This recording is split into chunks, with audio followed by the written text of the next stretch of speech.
Was it recording? Oh, sorry. Yeah, it's time to Hit go. pause. Okay.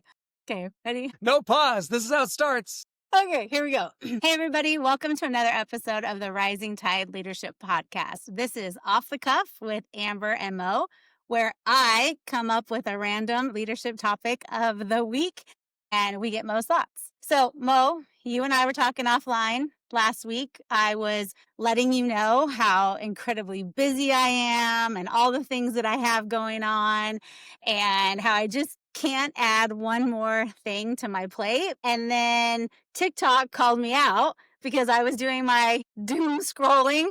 This girl posted, Taylor Swift can write and record 2 albums, which now we actually know is really more like 3 albums. But she can write and record 2 albums while performing 3 hours a night. And I'm proud of myself for taking my laundry out of the dryer the same day I wash it.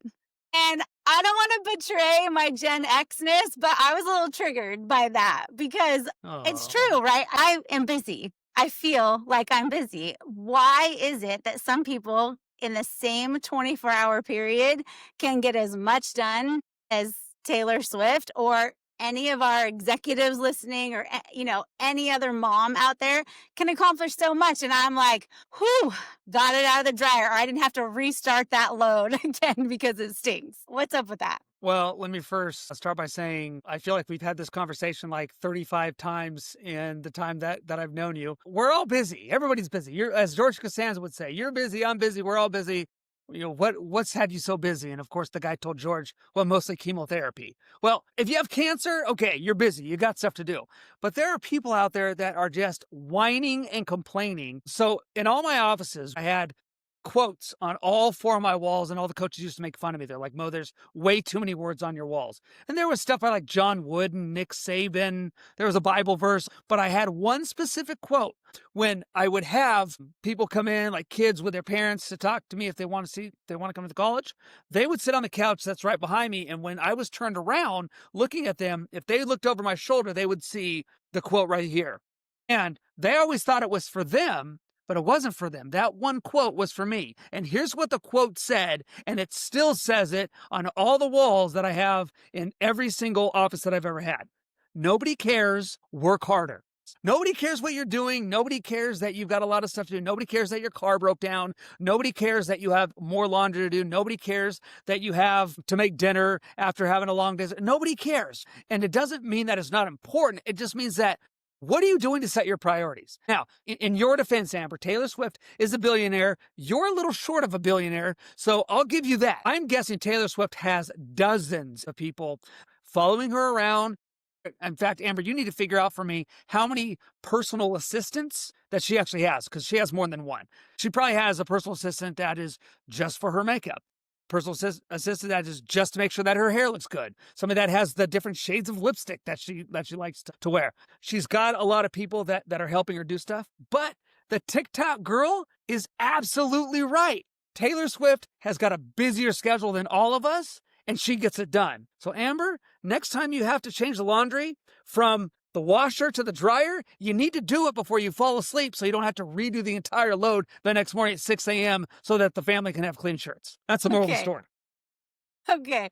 You would think I would have learned that by now. But, when we were talking last week and I was venting, I wasn't really expecting the answer that you gave, because clearly I was venting. I had so many excuses. We were talking about things that I wanted to add to my calendar, things that, that I thought would be fun for me that I think I probably should do, but I couldn't figure out where to fit it. And instead of you saying, I'm so sorry, you're so important, you have so many things to do, instead you said, well, what are you going to do about that? What does that look like? Because I said something that I didn't mean, like I need to rearrange my priorities. And you said, well, what does it look like to do that? And it really made me think, like, what does that look like? Because my priorities are different now than they were last year. I thought when my kids were, all graduated from high school, I was going to have all this free time. And now I don't have the free time that I thought I would have. How does somebody rearrange their priorities? And is it okay that priorities shift over time? And how do you decide which ones are the important ones for this season? We've had a ton of conversations over the last year. where you were last year and where you are this year is night and day. And I would say most people can say that because life just changes that quick now. And so John Maxwell in the 21 Laws of Leadership talks about priorities. You cannot manage time, you can only manage priorities. And this is all I can say about making sure you have the right priorities. You got to make sure you have the right priorities. How do you do that? You got to get good so you can get good. If you know that you don't have time to do something, but you need to do that thing, in this instance for you, Amber, when we were even talking about doing this off the cuff, I just said, "Hey, look, I want to do something." And the first thing you said to me is you started talking to me in terms of this is another thing that I have to add to my plate. And I said, "No, no, no, no. That's not what I want to do. We didn't script this out. I don't have a script in front of me. You don't have a script in front of you. I don't even know what we're talking about until we get on this show right here." As soon as you found out that, oh, wow, this is something that could be fun in my life, then your entire attitude changed. And you said to me, "You know, Mo, I think I can do this because I want to do more fun things in my life." And so here's the question for you. What did you have to change or get rid of so that we could have this little 5, 10, 15-minute conversation? Did anything change?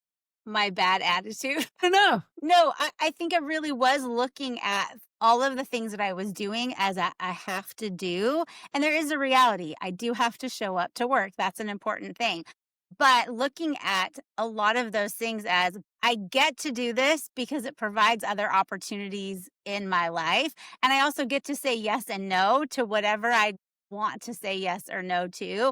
I think it's just like going to the gym. Nobody really has time to go to the gym, but you make the time if it's important. And I find, even though I have to go to bed really early, to get up really early and go to the gym, I have more energy throughout the day. It doesn't make sense to lose 2 hours of sleep and be more awake, but that's what exercise does. And I think the thought of doing something fun and giving myself permission to prioritize even fun and rest as a priority right now has given me more energy, more creative energy to think like, okay, yeah, I actually do have space and time to add that on.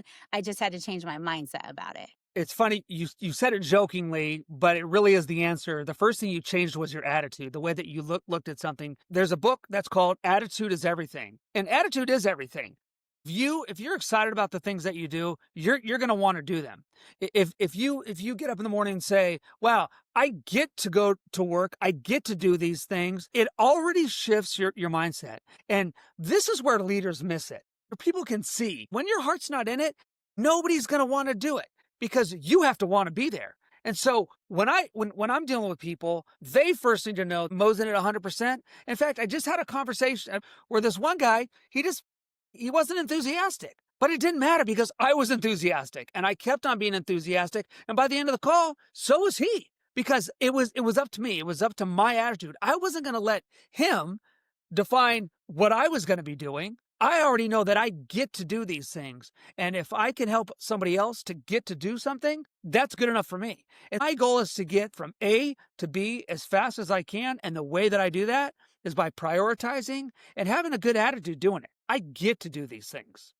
That's awesome. Well, that was pretty good off the cuff.